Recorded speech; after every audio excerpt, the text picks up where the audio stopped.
খালেদ সাইফুল্লাহ আইয়ুবী আকবর সাহেব যে বক্তব্য দিলেন, উনি ডাক দিলে মাঠে নেমে যাবো। আমি ইলিয়াসুর রহমান জিহাদি ঘরে হয়ে থাকবো, আমি জানি। অতএব বাংলাদেশের রাজপথের লড়াকু সৈনিক এবং কারা নির্যাতিত খালেদ সাইফুল্লাহ আইয়ুবী, আমি শুধু 313 মাশায়েখে বাংলাদেশের এই অনুষ্ঠানের আমি স্মরণ করিয়ে দিতে চাই। আমার কেরানীগঞ্জের রাজপথের লড়াকু সৈনিক ছিলেন, চলে গেছেন হাম্মাদ সাদি রহমতুল্লাহ আলাইহি।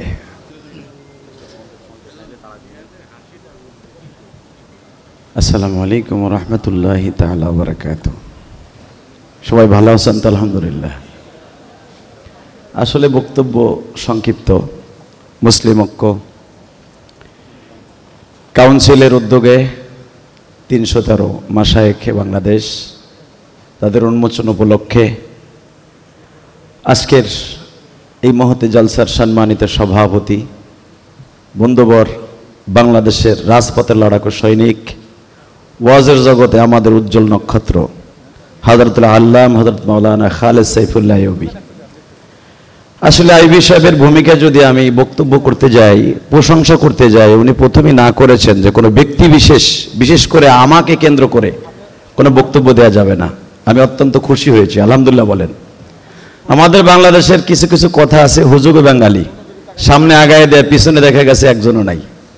খালেদ সাইফুল্লাহ আইয়ুবী আকবর সাহেব যে বক্তব্য দিলেন, উনি ডাক দিলে মাঠে নেমে যাবো। আমি ইলিয়াসুর রহমান জিহাদি ঘরে হয়ে থাকবো, আমি জানি।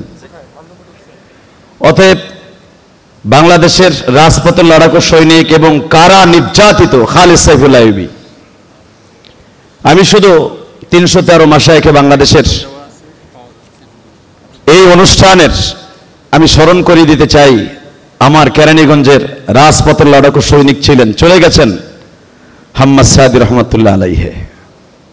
বাংলাদেশের একজন রাজপথের লড়াকু সৈনিক ছিলেন। তারই কলিজার টুকরা ভাই লোকমান সাহাদি আমাকে বারবার ইশারা করে বলতেছিলেন আপনার বক্তব্য দিতে হবে। আমি কিন্তু আসলে বক্তব্য দেওয়ার জন্য আসি নাই, এমনকি গেটের থেকে একটা ব্যাসও লাগাই নাই। আমি আসছি এমনি দেখার জন্য, আমার বন্ধুবর খালেদ সাইফুল্লাহ আইয়ুবীকে দেখার জন্য। শুধু আপনাদের খেদমতে একটা কথাই উল্লেখ করতে চাই, 313 এটা সংখ্যা দিয়েছেন অবশ্যই আমার বন্ধুবর খালেদ সাইফুল্লাহ আইয়ুবী।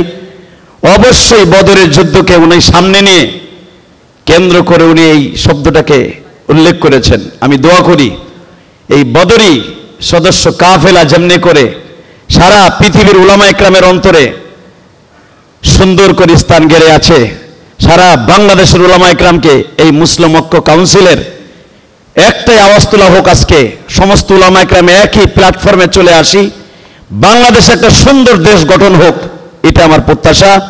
এবং আপনাদের কাছে আমি দোয়া চাই, আমিও দোয়া করি আল্লাহ রাব্বুল আলামিন যেন আমাদের সবাইকে এই মাশায়েখে 313 জন উলামা ইকরামের মাঝে আমাকেও আপনাকেও থাকার তৌফিক আল্লাহ দান করেন।